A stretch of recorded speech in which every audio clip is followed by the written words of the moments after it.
So label each one of these. So looking at the front of the notes, what type of angles are these? Right. And should strikingly look similar to the scissors we just made, right? So these are the vertical angles, the new one. And which other problems on this page only are vertical angles? 4, those are vertical angles.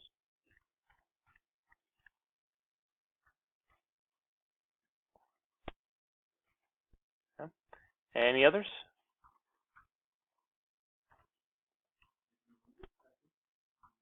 Yep, 7 and 8. Yeah, if you kind of just ignore these straight lines here, you can see there's vertical angles there as well. So these are all vertical angles. Lots of practice using vertical angles because that's what's new. And then a little bit of review of the other ones which are familiar.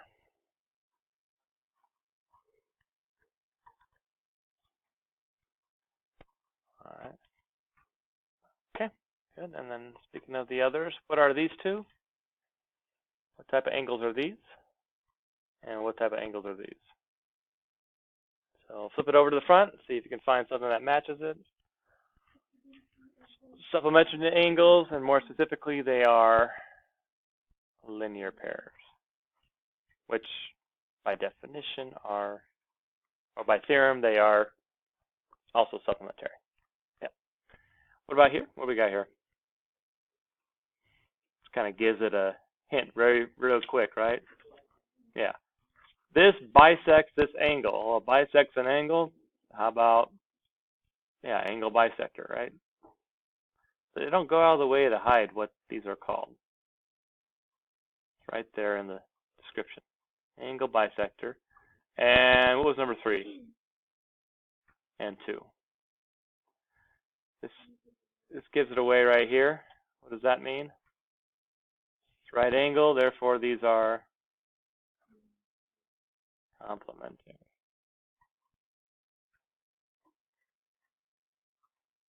So, oh yeah, and one more linear pair, number 2.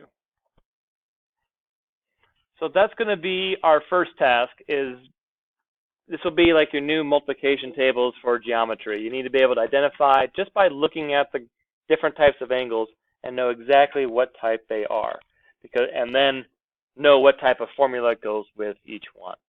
Right. That's what's on the front. We wrote all those down. So vertical angles, if you forget, you go to here, vertical angles. Oh, the two measures are equal. Vertical angles are congruent. So that must mean 6x minus 12 will equal 4x plus 28. Right. So for number 4, 12x minus 9 will equal 4x plus 31.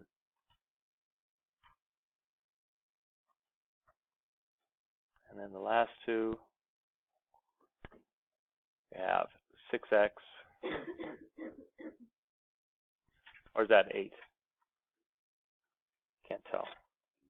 Is it 8? Is it 6? Okay. 6x plus 5 equals 83. Over here we'll have 78 equals 5x plus 3. Okay. Got those. Let's see here. Linear pairs. What's the formula there? What do we know about linear pairs? Yep, they're supplementary. Supplementary angles add up to 180, right? So right here, we know that these will add up to 180. So we got 6x minus 8 plus 3x and 35, and they add up to 180 degrees.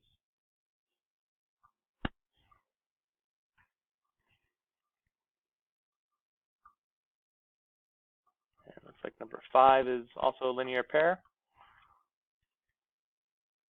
13x plus 26 plus 5x plus 28. 180 degrees. think that's all the linear pairs. Yeah. We got two more. We got complementary. And if you need to refer to the front, flip it over. Complementary angles add up to 90. So these two will add up to 90.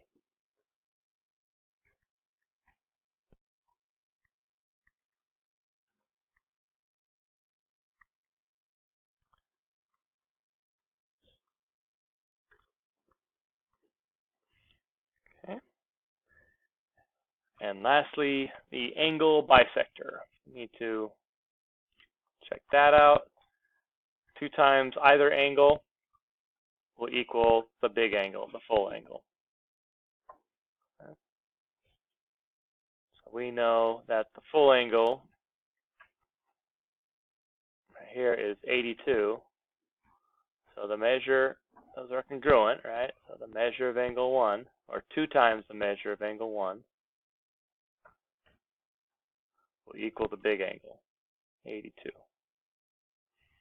And then just do a little algebra, and you can solve that and find out what each angle equals. Okay, so what you see here is geometry, right? Knowing what the angle, type of angle it is, and then knowing the formula that goes with it. After this point, it's entirely 8th grade math. Solve the equation, find out what x is. Okay, so you want to be able to separate the two as you're doing this. So if up to this point you're like, I can do that, I know how to do all this part, I know what the formulas are for each of those types of angles, congratulations, you know the geometry. However, we still can make mistakes on the algebra. So at this point is where you want to be careful on that part. Okay. So let's do just a little bit of solving. Reminder that if you want to, you can write all this stuff out and show all the different little steps. That's perfectly fine. However, it is not required. So at this point, if you can just look at this top row and say, I know it's going to be, I got to subtract 4x on both sides. Okay, 6 minus 4, that's 2x. If you can get 2x without writing all this stuff below, you do not have to do that. Okay, you do not have to write all that if you don't want. 28 plus 12, if you can look at this and see, okay, negative 12, I need to add 12 to both sides, 28 plus 12, and mentally get 40. Right, that's perfectly fine. Same thing here. If you can look at this and say, I need to divide both sides by 2, so 40 divided by 2 is 20, that's perfectly fine. So this part here is optional, okay, but write it if you want. If you want to make sure absolutely you're doing these right, you can always plug in your answer and make sure they're actually coming out to be the same number. So one thing we like about these is that it's easy to check. You can see, does 6 times 20 minus 12, is that going to come out to the same as 4 times 20 plus 28? All right, so 6 times 20 is 120. 120 minus 12 is 108. And then 4 times 20 is 80. 80 plus 28 is 108. So if they come out to be the same, because vertical angles are congruent, you know for a fact you have done it correctly, and then you can move on to the next problem. This is especially useful on your quizzes and tests. That way, as you're doing them, you're not wondering or hoping, oh, I think I got it right, or I think I didn't make a mistake. You know by doing, 10 seconds of arithmetic, especially using a calculator, it's super fast. Okay? So feel free to do that just to make sure everything's correct. Remember, if you have variables on the same side here, you do not start by subtracting 3x or subtracting 6x. You just group them together. 6 and 3 make 9x. Okay. And then we have negative 8 plus 35 is 27.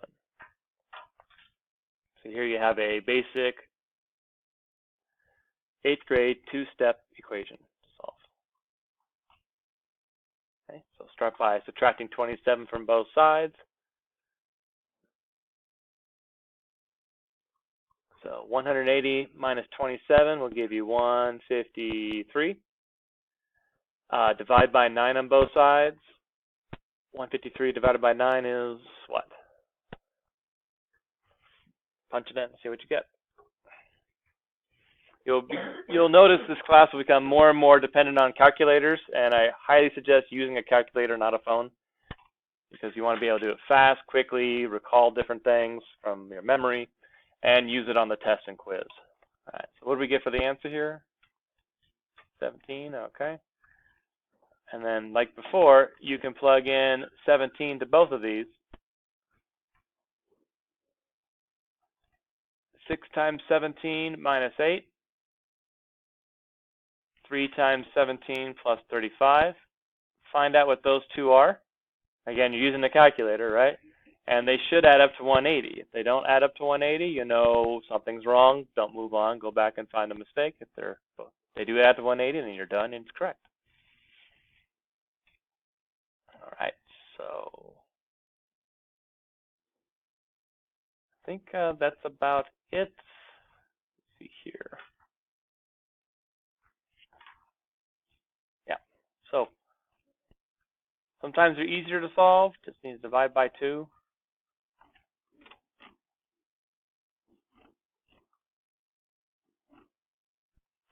41 degrees. It's okay if they don't come out to perfect numbers. Sometimes they do, sometimes they don't. So if you get decimals, just round a little bit as needed. So finish up each one of these. Check with each one another. Make sure you're getting them right. If you happen to get stuck on the solving part, you know, like the algebra, the 8th grade part, remember the library is open from Monday through Friday, 3 to 5 every day, free tutoring. Math lab is open Monday, Tuesday, and Thursday. Okay, after school till about 4 o'clock every day. So there's lots of places to get help if you need it with that. Sometimes we're really good at geometry, just need a little bit more help on that stuff. Okay, so spend the rest of the class finishing these up. Go on to the next page, find what you think is the hardest problem, and get those done before you leave, and then you're saving the easier problems for when you're not here. Okay. All right, so go ahead and go to work, and we got a little bit of time to get things done.